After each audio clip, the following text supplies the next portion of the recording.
জয় শ্রীকৃষ্ণ বন্ধুরা, ঈশ্বর ভক্তি চ্যানেলে আপনাদের সকলকে স্বাগত। বন্ধুরা, যদি আপনিও পূজা করার সময় চোখে জল বা বারবার হাই ওঠা অনুভব করেন, তবে আমরা আপনাকে বলবো এর সংকেত কি। যখন আপনি পূজা বা উপাসনা করতে বসেন, তখন আপনার আত্মা ভগবানের সঙ্গে যুক্ত হয়। ভগবান সর্বত্র বিরাজ করেন, তিনি সর্বত্র আছেন। যখন আপনার আত্মা ঈশ্বরের সঙ্গে যুক্ত হয়, তখন ঈশ্বর আপনাকে কিছু সংকেত বা আভাস দেন, কিন্তু আমরা এই সংকেতগুলোতে মনোযোগ দিই না এবং বুঝতে পারি না যে ঈশ্বর আমাদের সকলের সাথে সংযুক্ত। যখন আমরা পূজা পাঠ করি, তখন আমাদের চারপাশের পরিবেশ ইতিবাচক শক্তিতে ভরে ওঠে। আমরা যতই দুঃখ বা মানসিক চাপে থাকি না কেন, আমরা পরম আনন্দ অনুভব করি। এই ইতিবাচক শক্তির প্রভাব এমন হয় যে অনেক সময় ছাত্রছাত্রীরা পড়াশোনা করার সময় দেবী সরস্বতীর ধ্যান করে, যার ফলে তাদের চোখে জল আসে এবং তারা বারবার হাই ওঠা অনুভব করতে শুরু করে, যার মানে হলো যে ছাত্রছাত্রীরা দেবী সরস্বতীর আশীর্বাদ পাচ্ছেন। আমরা যখন ভগবানের কোনো মন্ত্র শুনি বা ভগবানের গান আরতি শুনি, তখন আমাদের শরীরের প্রতিটি ইন্দ্রিয় সজাগ হয়ে যায় এবং আমাদের চোখে জল ঝরতে থাকে। বাইরে থেকে দেখে অনেকে আপনাকে দুর্বল মানুষ ভাবতে পারি, কিন্তু কান্নার কারণে ভগবানের প্রতি আমাদের বিশ্বাস অটুট হয়ে যায়। আপনিও যদি ভগবানের পূজা পাঠ করার সময় এই সংকেতগুলি পান, তাহলে বুঝবেন ঈশ্বর আপনাকে কিছু ইঙ্গিত দিচ্ছেন। ভগবান আপনাকে কিছু বলতে চান। চোখে জল আসা।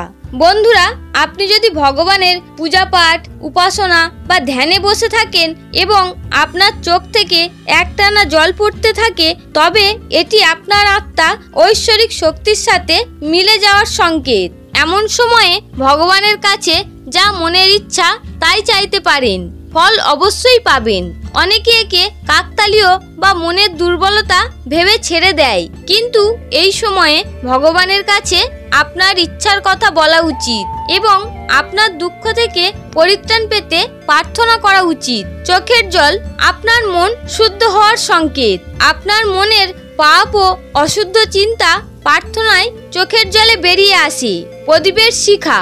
পুজোর সময় যদি আপনার সামনে রাখা প্রদীপের শিখা বা আরতির আলো বেড়ে যায়, তবে এটি আপনার ভক্তিতে ভগবান সন্তুষ্ট হওয়ার সংকেত।